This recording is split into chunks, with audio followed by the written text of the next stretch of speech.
1년 넘도록 이 시내산에서 머물게 됩니다. 여기서 율법과 성막 짓는 것, 곧 하나님을 예비하는 법을 그들이 배웁니다.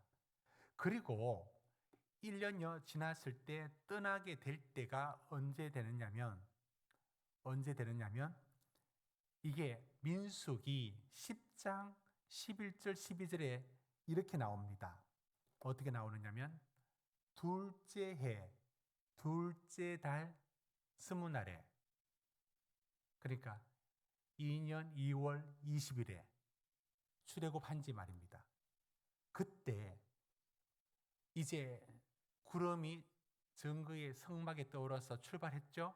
그래서 시내 광야에서 출발하여 어디서 바란 광야에 머물게 됩니다.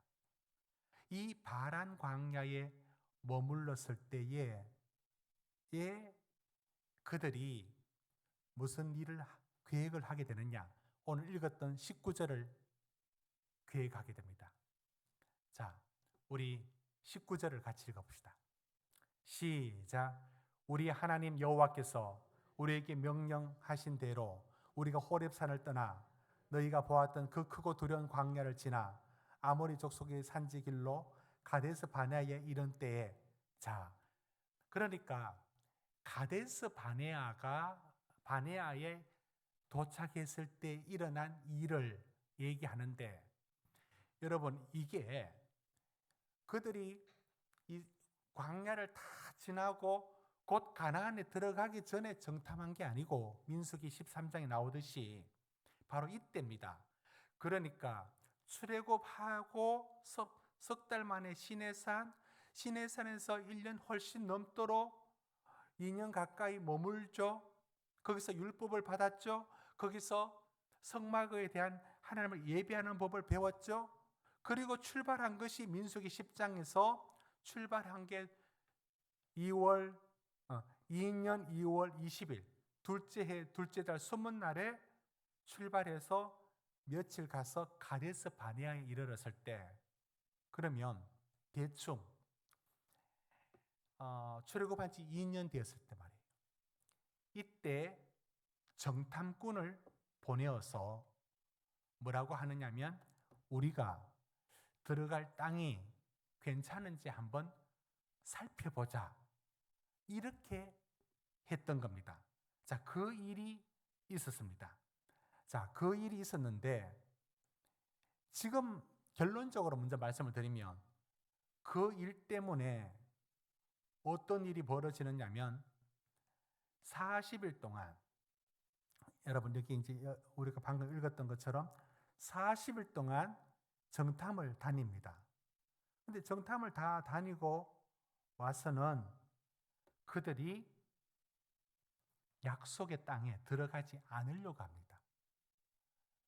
지금 광야의 40년 중에서 38년 빼고 2년째 되었을 때 가데스 바네아에서 가나안에 정탐을 보냈는데 보고 와서 젖과 꿀이 흐르는 좋은 땅입니다. 좋은 땅이라고 말은 합니다. 여러분 25절 보십시오. 우리에게 주시는 땅이 좋더라 하였느니라. 좋다고 말합니다. 그런데 26절 뭐라고 말합니까? 그러나 올라가지 않으려고 합니다. 그러면 그래서 그 정탐했던 40일이 앞으로 38년을 더하여서 40년 동안, 그러니까 가데스 바네아에서 3일이면 들어갈 수 있는 땅이에요. 그런데 가데스 바네아에서 정탐 갔다 와서 원망하고 안 들어가서 그 길로 정탐했던 40일이 곱하기 하루가 1년이 되어가지고 40년을 광야에 헤매게 된 일이 모세에게는 너무 속상하고 너무 충격적인 일이었습니다. 지금 그 얘기를 들고 온 겁니다. 출애굽한 지 2년여 만에 가데스 바네아에서 3일만 가면은 가나안 땅입니다. 근데 거기서 정탐꾼을 보내서 모세도 처음에는 어떻게 생각했느냐면 정탐꾼을 보내는 게 좋겠다. 하니까 23절 보십시오. 23절. 내가 그 말을 좋게 여겨. 자기도 좋아 보였습니다. 그래, 아무래도 정탐하고 들어가는 것이 낫지 않느냐, 이런 마음이 들었던 겁니다. 그래서 정탐을 하려고 각 지파에 한 명씩 뽑아서 12명을 보냈는데, 우리가 알고 있는 것처럼 돌아와서 10명이 말하기를 그 땅 들어가면 우리 죽습니다. 그들이 우리보다 훨씬 강합니다. 못 갑니다. 이렇게 해서 주저앉아 버립니다. 원망합니다. 바로 그 길로 38년을 헤매게 됩니다. 여러분, 왜 이스라엘이 이런 실패를 했을까요? 왜 이런 실패를 했을까요? 왜 그 약속의 땅을 갈 때에 그 땅에 들어갈 수 있을지 없을지를 자기들이 판단하겠다는 겁니다. 분명히 그 땅은 어떤 땅이냐? 여러분 20절 보십시오. 20절 시작. 내가 너희에게 이르기를 우리 하나님 여호와께서 우리에게 주신 아모리 족속의 산지에 너희가 이르렀나니, 21절 너희 하나님 여호와께서 이 땅을 너희 앞에 두셨은즉, 그 땅은 그 땅은 하나님이 그 백성들에게 준 땅이에요. 가서 취하면 됩니다. 들어가기만 하면 하나님이 주신다고 약속했습니다. 그런데 그들은 왜 정탐꾼을 보낸 후에 좋은 땅인 걸 알면서도 못 들어가느냐? 못 들어가는 이유가 있습니다. 그들은 이렇게 생각했습니다. 자기 자신을 바라보니까 못 이길 것 같았습니다. 여러분, 그게 어디 나오느냐? 한번 보십시오. 그들이 27절 한번 보십시오. 28절. 28절 우리 같이 읽습니다. 시작. 우리가 어디로 가랴? 우리의 형제들이 우리를 낙심하게 하여 말하기를 그 백성은 우리보다 장대하며 그 성읍들은 크고 성곽은 하늘에 닿았으며 우리가 또 거기서 아낙 자손을 보았노라 하는도다. 지금 그들은 뭘 보고 있느냐면 아낙 자손 보고 아모리 자손들 봅니다. 자기보다 이 뼈마디 자체가 굵어, 장대해, 생긴 게 우리보다 훨씬 힘 있어 보여. 그런 족속을 만난 겁니다. 자기 눈에 뭐가 보이느냐? 아낙 자손이 보이는 거예요.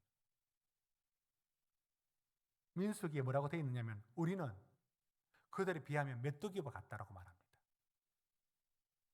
여러분, 왜 이들이 실패했는가? 첫째로 그들은 세상을 봤어요. 세상을 보고 자기 자신을 봅니다. 세상이 만만치 않고요, 두렵고요, 크고요, 놀랍습니다. 생각해 보십시오. 다니엘이 포로로 잡혀서 바벨론에 갔을 때, 다니엘과 친구들이 들어갔을 때 거기에 어마어마한 성이 높다랗게 세워져 있었습니다.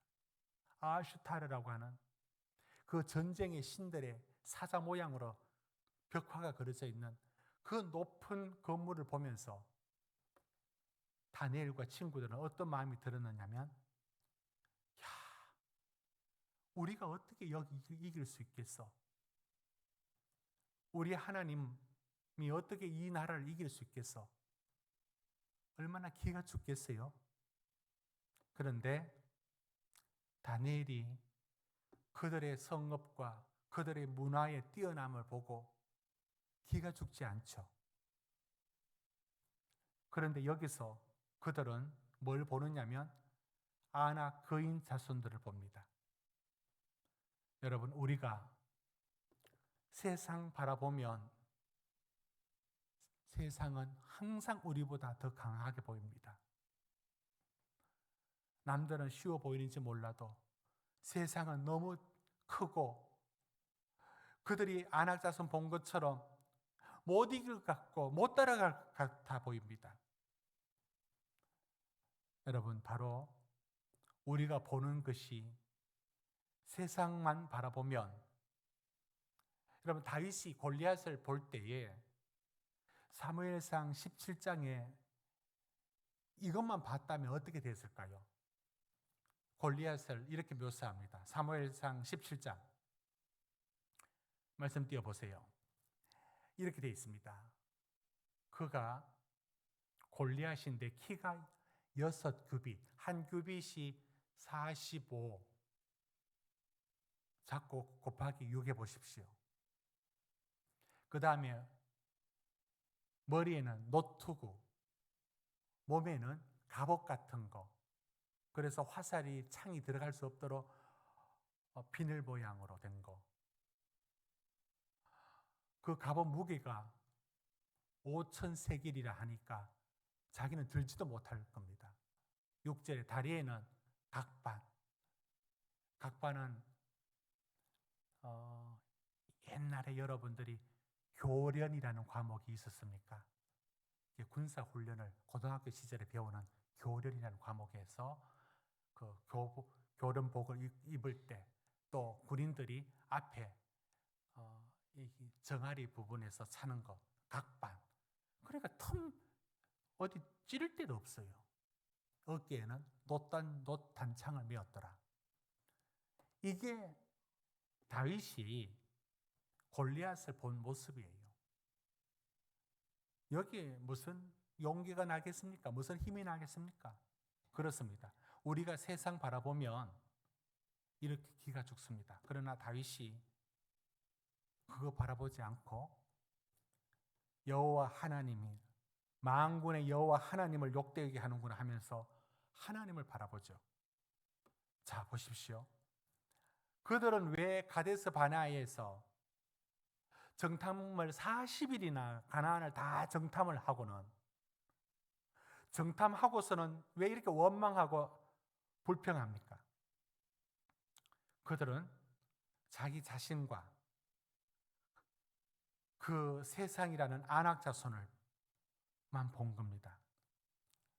그들이 못 본 게 뭐냐면 이겁니다. 그들이 못 본 것을 모세는 보고 있는데요. 뭘 못 보고 있느냐면 이거 못 보고 있는 겁니다. 모세가 이렇게 말하죠. 뭘 못 보고 있느냐? 29절 보십시오. 그때 했던 말입니다. 내가 그때 너에게 이르 말하기를 무서워하지 말라, 두려워하지 말라. 여러분 30절 31절 같이 읽겠습니다. 모세가 본 거 하나님 앞에 어떤 걸 보고 있었느냐? 30절 31절 시작. 너희보다 먼저 가시는 너희 하나님 여호와께서 애굽에서 너희를 위하여 너희 목전에서 모든 일을 행하신 것 같이 이제도 너희를 위하여 싸우실 것이며 광야에서도 너희가 당하였거니와 사람이 자기 아들을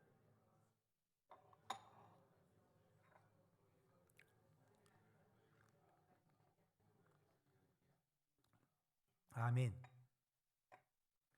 이곳까지 인도하신 하나님, 더 나아가 애굽에서 우리를 불러내신 분이다. 지금 모세는 지금 이들이 원망하고 있을 때 뭘 바라보고 있느냐면 그 가나안 땅에 보고 왔던 아낙 자손들이 눈에 확 박혀가지고 그게 겁이 나는 거예요. 아모리 족속이 두려운 거예요. 그런데 이것 때문에 실패한다고요.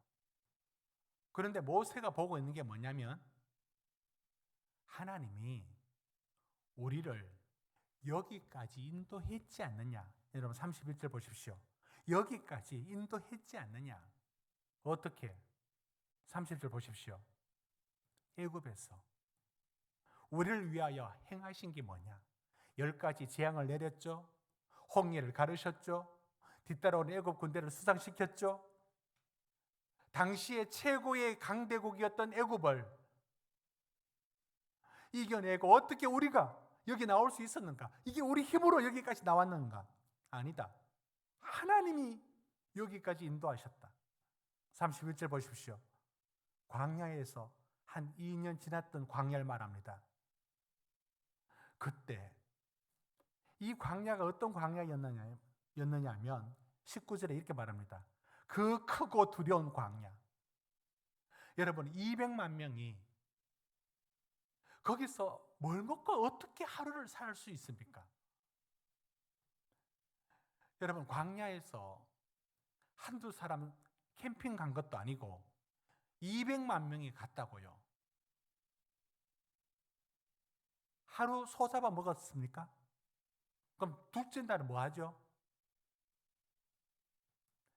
살아갈 길이 없는 거예요, 거기는. 하루하루가 기적이 아니고는 살 수가 없는 땅이에요. 그게 광야입니다. 그 광야를 2년여 동안 걸어왔지 않습니까? 33절에 하나님은 밤에는 불로, 낮에는 구름으로 우리를 인도해 주셨다. 그 신실하신 하나님이 우리 보고 가나안 땅에 들어가라 하셨는데 거기 아낙 자손이 거인인들, 골리앗 족속이 있다 한들 그게 무슨 상관이냐? 하나님이 주신다는 거예요. 하나님이 주신다는 거예요. 모세가 보고 있는 게 뭐냐면 하나님이 우리를 애굽에서 인도해 하셨다. 사랑하는 성도 여러분, 우리가 지금 못 보는 게 이겁니다. 나를 여기까지 이끌어 주신 분이 하나님이다라는 사실을 희미하게 알고 있습니다. 여러분, 내가 여기 믿음에 여기까지 살아온 것이 하나님의 부르심이라는 것을 여러분 인정합니까? 어쩌다가 살다가 여기 왔다고 보십니까? 이게 바로 바울에게는 너무나 선명하고 우리에게 희미한 게 있다면 이겁니다. 몇 권 찾아서 살펴보는데요.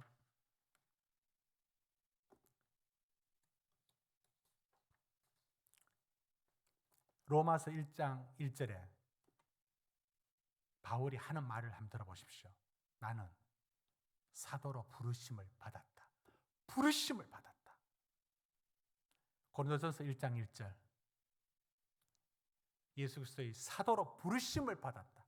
나 자격 없는데 나는 부르심을 받았다. 하나님이 부르셨다. 고린도후서 1장 1절에 하나님 뜻으로 그리스도 예수의 사도가 되었다. 하나님이 나를 부르셨다. 갈라디아서 1장 13절에서 15절에는 이렇게 말합니다. 내가 이전에 유대교에 있을 때 하나님의 교회를 박해했다. 내가 얼마나 그렇게 했는지 동족들 중에서 내가 가장 많이 핍박하는 데 열심을 내었다. 15절 같이 읽습니다. 시작. 그러나 내 어머니 태로부터 나를 택정하시고 그 은혜로 나를 부르시니가. 저기서 끝이 나나? 하나님 부르셨다는 거예요. 철저하게 하나님 자기를 불렀다는 거예요. 고린도전서 15장 10절을 한번 같이 읽습니다. 시작. 그러나 내가 나 된 것은 하나님의 은혜로 된 것이니 내게 주신 그의 은혜가 헛되지 아니하여 내가 모든 사도보다 더 많이 수고하였으나 내가 한 것이 아니요 오직 나와 함께 하신 하나님의 은혜로라. 바울은 철저하게 붙들고 있는 게 있습니다. 나를 여기까지 부른 것은 하나님이시다. 여러분, 이게 흔들리면, 이게 흔들리지 않아야 우리는 어떤 상황 속에서도 우리는 하나님의 신실하심을 의지할 수 있습니다. 나를 여기까지 부르셨다. 여러분, 하나님이 여기 믿음의 자리까지 부르셨다는 것을 참 못 보는 성도들이 참 많습니다. 오히려 믿음의 초보인 분들이, 제가 최근에 서로 만나 얘기했던 우리 교회 새로 오신 분들 중에 자기 삶에 하나님이 자기를 찾아오셨다는 것을 고백합니다. 하나님이 부르셨다. 내가 교회 다닌다는 것은 꿈에도 생각 못했던 일이었다. 여러분, 하나님의 부르심을 붙들고 있으면, 그들이 가데스 바네아에서 정탐꾼을 보냈을 때 보고 온 땅, 거기서 보고 난 후에 들어갈까 말까를 본인들이 결정하라 했습니까? 하나님이 내가 너에게 주는 땅이라 했습니다. 하나님은 군사훈련 시킨 적 없습니다. 가나안 가서 어떤 전략을 써야 되고 어떤 무기를 사용해야 되고 가르쳐 준 적이 없습니다. 들어가라. 내가 준다. 가나안에 들어가는 것은 믿음으로 들어가는 거예요. 뭘 붙들어야 되느냐면, 아낙 자손이 눈에 어른거릴 때 애굽에서 나를 불러내신 하나님이, 가나안에 보내려고 불러내신 하나님이 여기서 나를 죽이겠느냐? 그런데 그들이 뭐라고 불평하느냐? 여러분, 이렇게 말합니다. 27절 같이 읽습니다. 시작. 장막 중에서 원망하여 이르기를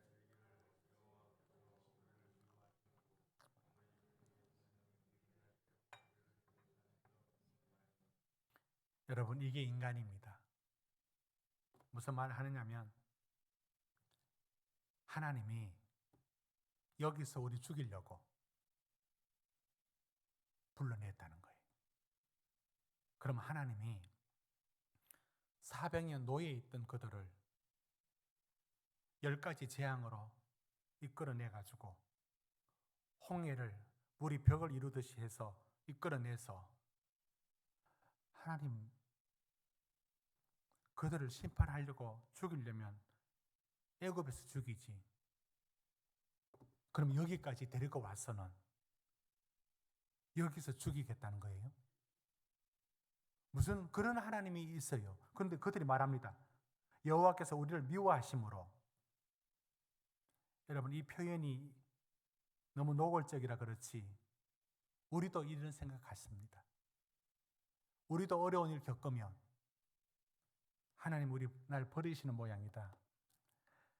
하나님 나한테 아무 관심도 없으신 모양이다. 그들이 이렇게 말합니다. 아모리 족속의 손에 넘겨 멸하시려고 우리 애굽에서, 그 먼 애굽에서 여기까지 불러낸 이유가 여기서 죽이려고 불러냈대요.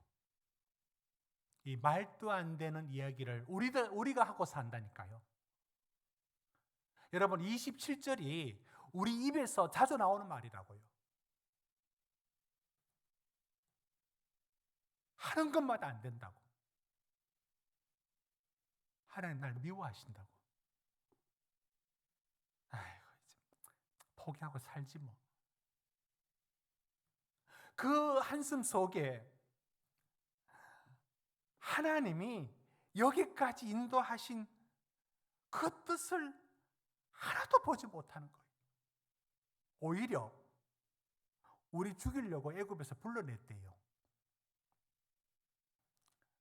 사랑하는 성도 여러분, 오늘 말씀을 맺습니다. 왜 가데스 바나에서 12명의 정탐꾼을 보낸 후에 좋은 땅이란 걸 다 알았는데 왜 못 올라갔죠? 못 올라간 이유가요, 아낙 자손 봤거든요. 자기 자신을 봤거든요. 우리 자신과 세상 바라보면 우리는 언제나 이 실패를 합니다. 이 실패를 합니다. 그런데 모세는 그들이 보지 못하는 것을 보고 있습니다. 무슨 소리 하느냐고. 하나님이 우리를 애굽에서 불러내셨는데, 아니 애굽에서 불러내신 하나님이 어떻게 우리를 책임지지 않겠느냐고. 사랑하는 성도 여러분, 힘든 일 만나고 일이 너무 꼬이고 기도하는 제목들이 응답이 늦어질 때 우리 속에 27절의 말이 나옵니다. 아이고, 나는 참 지질이 복이 없다. 내가 이 나이 되도록 하나님 왜 이렇게 응답이 없었을까? 여러분, 그 어떤 일을 앞에서도 오늘 이스라엘 백성이 되면 안 되고 모세한테 배워야 합니다. 무슨 소리 하느냐고. 하나님이 우리를 애굽에서 불러내셨다. 광야 지나올 때 우리를 안고 지나오셨고 홍해를 가르셨고 여기까지 인도해 주셨다는 것을 붙들고 있습니다. 그 하나님이 어찌 우리 인생을 책임지지 않겠느냐고 모세는 말하고 있습니다. 저는 목회하면서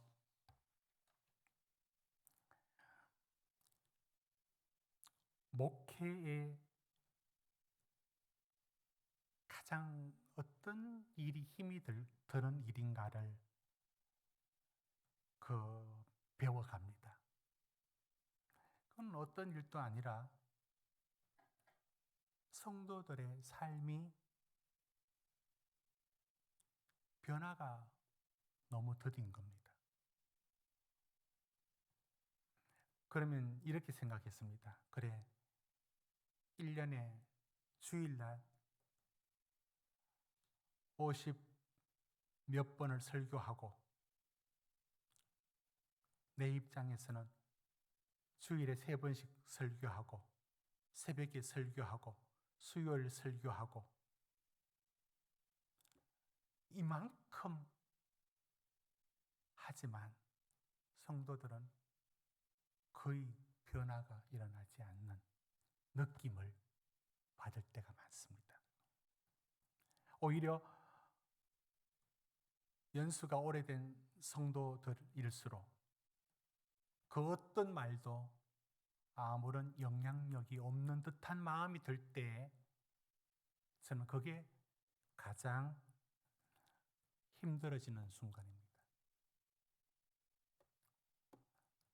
누가 또는 무엇에 의해서가 아니라 저는 제 스스로 지치고 제 스스로 질문하고 회의에 빠지고 넘어집니다.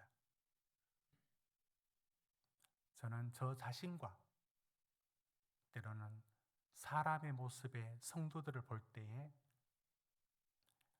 이 일을 통해서 하나님 이루어 가시는 일들을 너무 멀리 보이고 까마득하게 느껴질 때가 있습니다.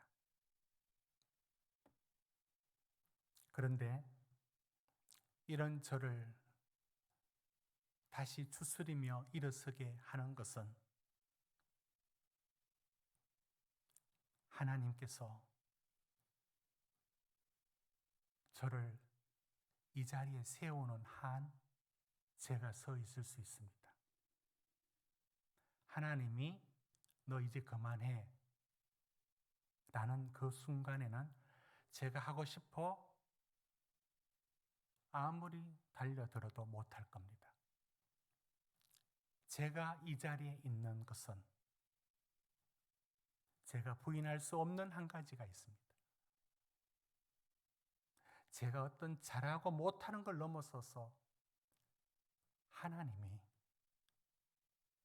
인생의 흐름 속에서 참빛 교우들을 만나게 하셨고 그 안에 한 기간을 정하여서 일을 맡아 하도록 하나님이 세워주시지 않으면 저는 못합니다. 하나님이 제 마음대로 아니라 하나님이 그 어떤 경우에도 세워주는 그 붙들어 주심, 인도하심, 저를 통해서 일해 가심이라는 이것 하나가 제 마음엔 드는 낙심들을 에도 불구하고 다시 서고, 모든 실망은 성도들을 향한 실망이 아니라 결국은 제 자신을 향한 실망이죠.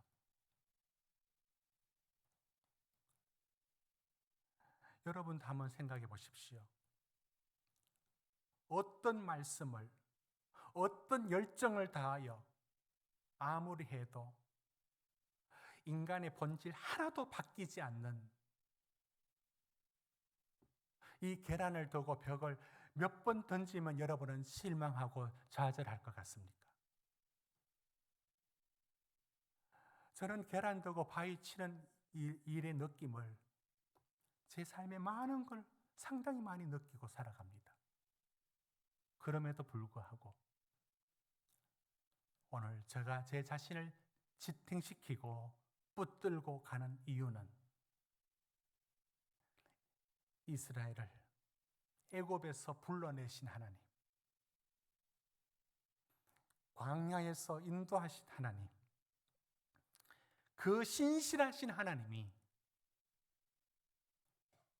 잘하든 못하든 붙들고 가시는 하나님의 손길을 저 역시 그걸 바라보고 그 힘에 의해서 살아갑니다. 사랑하는 성도 여러분, 세상 바라보고 사람 바라보면 반드시 넘어집니다. 자기 자신을 바라봐도 넘어집니다. 이게 가데스 바네아의 교훈입니다. 우리가 넘어지지 않을 수 있는 것은 우리 자신도 아니고 사람도 아닙니다. 하나님이 어떻게 했는지 모르지만 하나님이 돌을 하나 들고 우리 참빛교회에 갖다 놓듯이 저라는 인생의 돌을 들고 가서 여기 두신 거를 부인할 수가 없고, 그 힘에 의해서 때로는 솔직히 억지로라도 끌어안고 살아갑니다. 우리 성도님들도 자기 자신과 사람 바라보지 마십시오. 실망하고 넘어지고 힘을 잃습니다. 나를 여기 있게 하신 그 하나님, 그 하나님을 의지하여 나아갈 수 있기를 주의 이름으로 축원합니다. 우리 함께 찬양 드리겠습니다. 하나님의 부르심.